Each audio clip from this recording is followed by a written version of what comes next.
Good morning, my dear students.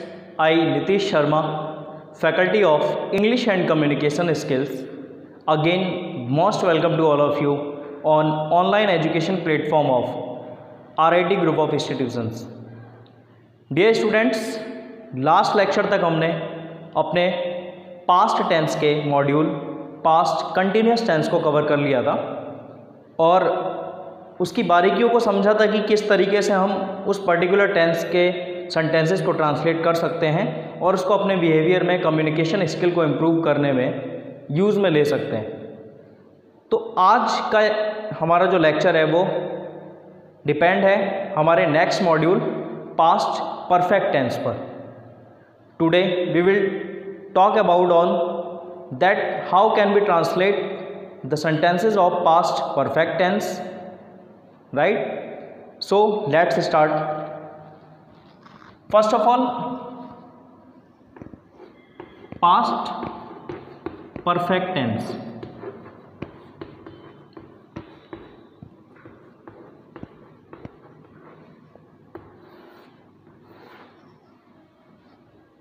First question arises that how can we identify the sentences that this particular sentence belongs to this tense. किस तरीके से हम identify करेंगे, पहचान कैसे होगी कि सेंटेंस पास्ट परफेक्ट टेंस का ही है।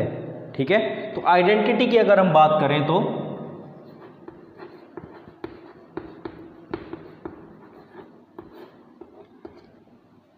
इस टेंस के सेंटेंसेस के लास्ट में आपको इस तरह की वर्डिंग मिलेगी, कुछ चुका था, चुकी थी, या फिर चुके थे। इस तरह की वर्डिंग अगर हमें सेंटेंस के लास्ट में मिल रही है तो वहां से हम आइडेंटिफाई कर सकते हैं कि सेंटेंस पास्ट परफेक्ट टेंस का है। तो आइडेंटिटी के बाद बात करते हैं कि इसको हम ट्रांसलेट कैसे करेंगे। इससे पहले आपने देखा था प्रेजेंट परफेक्ट, जब मैंने आपको पढ़ाया था तो उसमें हेल्पिंग वर्ब हम हैज़ या हैव यूज़ करते थे according to the subject. But यहाँ कौन सी हेल्पिंग वर्ब हम यूज़ करेंगे, कौन सी वर्ब की फॉर्म यूज़ करनी है, तो ये सारी चीज़ें हमारे इस टेंस में ध्यान देने वाली हैं। ठीक है, तो बात करते हैं इसके रूल्स की।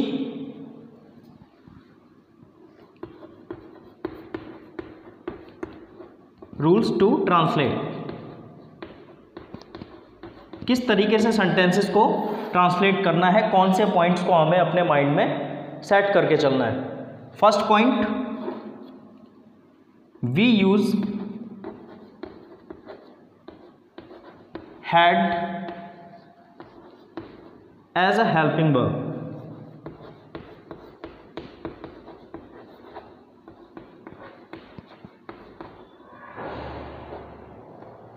We use had as a helping verb.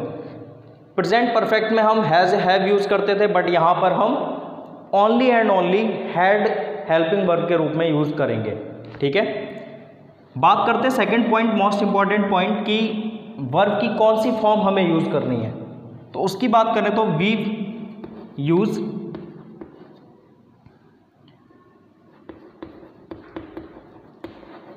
Third form of the verb.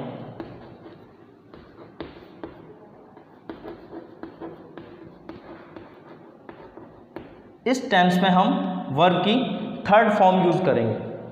ठीक है, अब इसके अफर्मेटिव सेंटेंसेस को ट्रांसलेट करने के लिए हमारे कौन से रूल्स हैं, किस तरीके से हम उन्हें ट्रांसलेट करेंगे, उसके लिए कुछ हमारे सिंटैक्स होते हैं जो आपको मैं पहले भी बता चुका हूं।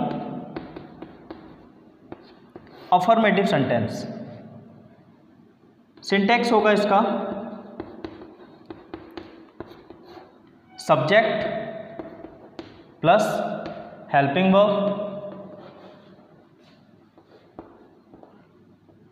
Third form of the verb and object. Right, सबसे पहले सब्जेक्ट यूज करना है, उसके बाद हेल्पिंग वर्ब हमारी हैड यूज होनी है। कोई भी सब्जेक्ट हो, यहाँ कोई कंफ्यूजन नहीं है कि सब्जेक्ट के अकॉर्डिंग सिंगुलर या प्लूरल का कोई केस है। ठीक है, यहाँ only and only helping verb had use होनी है, third form of the verb use होनी है, सिंपल सी बात है, एंड ऑब्जेक्टिव, ठीक है। फॉर एग्जाम्पल, अगर एग्जाम्पल की बात करते हैं, वह खाना खा चुका था।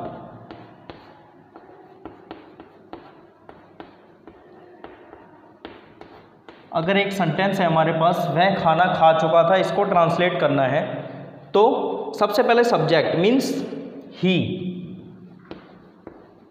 हेल्पिंग वर्ब यूज करेंगे, यहां कोई डाउट नहीं है, ही हैड। खाने के लिए ईट हमारी फर्स्ट फॉर्म होती है, जिसकी थर्ड फॉर्म हम अगर यूज करते हैं तो ईटन, ठीक है। ही हैड ईटन, क्या खा चुका था, खाना खा चुका था, मीन्स ऑब्जेक्ट में आपका the food, he had eaten the food, वह खाना खा चुका था, ठीक है। अब अगर सेंटेंस हमारा नेगेटिव है तो किस तरीके से ट्रांसलेट करना है, कहाँ पर नॉट का यूज करना है, एक प्रॉपर ऑर्डर हमारा सिंटैक्स का क्या होना चाहिए, क्योंकि हमसे मिस्टेक्स ये होती है कि हम उसको अपने ऑर्डर को प्रॉपरली फॉलो नहीं करते हैं। कहीं पर हमारा हेल्पिंग वर्ब से पहले हम नॉट अगर इंक्लूड कर देते हैं तो वो सेंटेंस हमारा गलत हो जाता है। तो ध्यान देंगे कि किस तरीके से नेगेटिव सेंटेंस को हम क्या करेंगे, ट्रांसलेट करेंगे। बहुत ज़्यादा चेंजेस नहीं आते हैं, बस नॉट का यूज करना है, लेकिन कहाँ करना है ये ध्यान देने वाली बात है, ठीक है।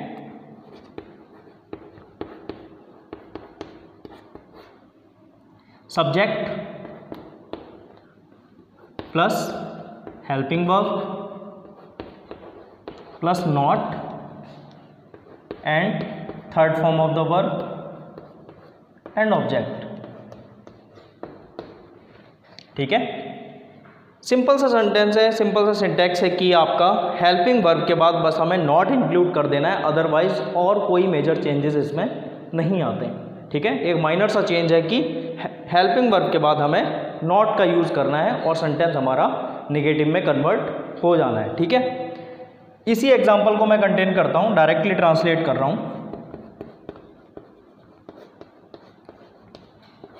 वह खाना नहीं खा चुका था, अगर इसको हमें ट्रांसलेट करना है, ठीक है। तो सब्जेक्ट सबसे पहले ही, मैंने बताया हेल्पिंग वर्ब यूज करनी है, तो हैड, नॉट, बाकी एज इट इज रहना है, eaten the food means third form and object, he had not eaten the food,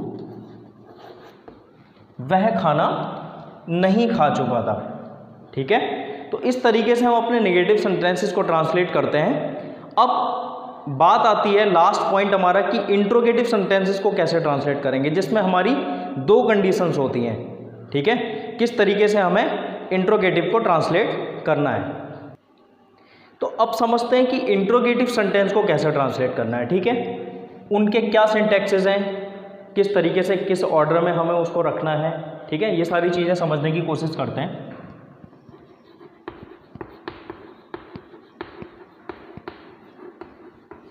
interrogative, इसमें मैं आपको पहले भी बता चुका हूं, दोबारा रिपीट कर रहा हूं कि दो तरह की कंडीशंस हमें मिलती है। एक तो वह कंडीशन जिसमें क्वेश्चन वर्ड हमारा सेंटेंस के स्टार्टिंग में मिले, ठीक है। जैसे कि आपको मैंने एग्जांपल बताया था, वह खाना खा चुका था, ठीक है।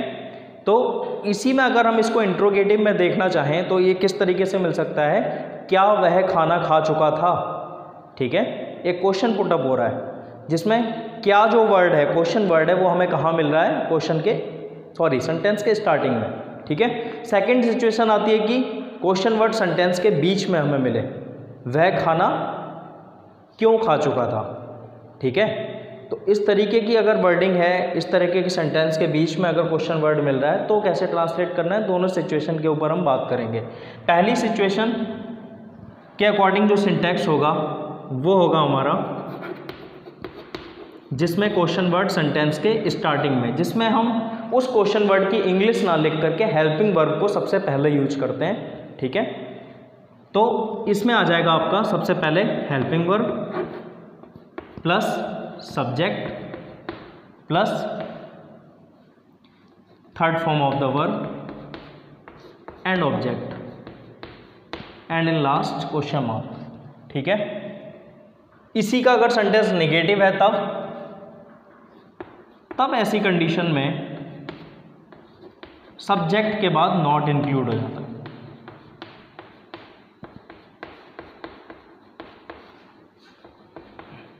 बाकी सिंटैक्स एज इट इज रहता है। ये तो बात हो गई हमारी फर्स्ट कंडीशन की, जब क्वेश्चन वर्ड सेंटेंस के स्टार्टिंग में मिलता है तब। ठीक है, अब इसमें हम बात करें एग्जाम्पल की।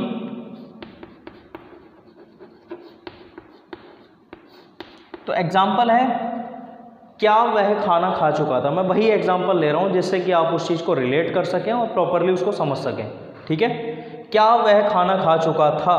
तो ऐसी कंडीशन में सबसे पहले हेल्पिंग वर्ब, हैड, सब्जेक्ट है वह मीन्स ही,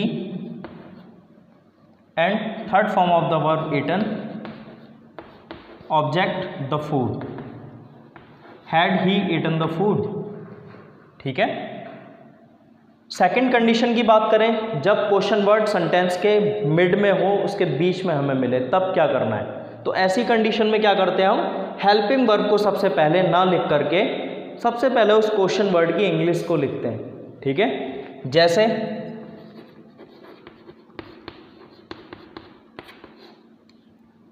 सबसे पहले क्वेश्चन वर्ड प्लस बाकी सिंटैक्स हमारा एज इट इज रहता है।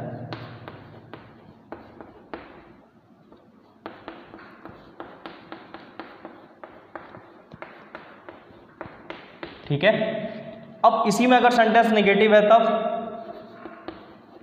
क्वेश्चन वर्ड प्लस, बताया था मैंने कि सब्जेक्ट के बाद आप नॉट इंक्लूड करेंगे।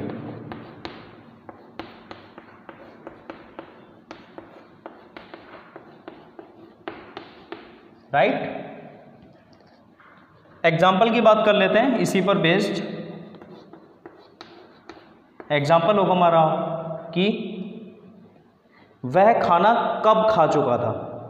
ठीक है, वह खाना कब खा चुका था। तो जो कब जो वर्ड है वो हमें कहाँ मिल रहा है, क्वेश्चन वर्ड सेंटेंस के बीच में मिल रहा है। ठीक है, तो इस कंडीशन में क्या करेंगे, उस कब वर्ड की इंग्लिश यानी उस क्वेश्चन वर्ड की इंग्लिश सबसे पहले लिखेंगे, मीन्स व्हेन।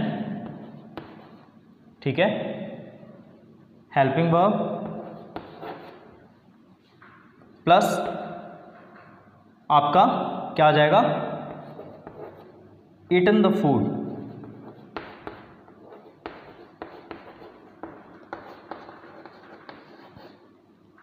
ठीक है, when had he eaten the food.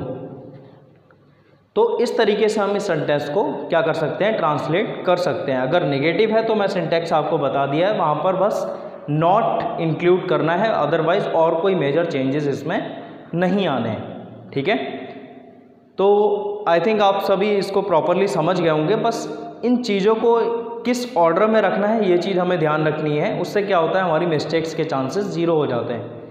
ठीक है, तो आज के लेक्चर में डियर स्टूडेंट्स इतना ही। बाकी अपना नेक्स्ट मॉड्यूल हम कवर करेंगे अपने नेक्स्ट लेक्चर में। Thank you so much and have a good day.